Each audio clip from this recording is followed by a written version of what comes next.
Ако най-опитният човек в екипа ти е станал невидим, не е мързел. Това е знак, че нещо не е наред. Често причината е, че не се чувства чут. Когато няколко пъти предложи идея и никой не я чуе, спира да предлага. Рутината убива мотивацията, особено при умните и ангажираните. Може просто да е прегорял. Поема най-много, без признание или развитие.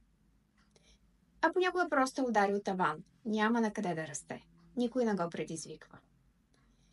Или усеща, че средата вече не е здравословна. Липсва доверие, има напрежение и токсичност.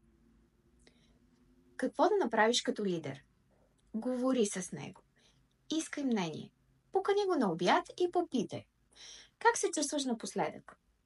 Или какво би направило работата ти по-смислена? Задай си настройка повече да слушаш, отколкото да говориш. Ако си в тази ситуация, горе главата. Най-опитният ти човек все още е тук. Не чакай да си тръгне, вземи мерки.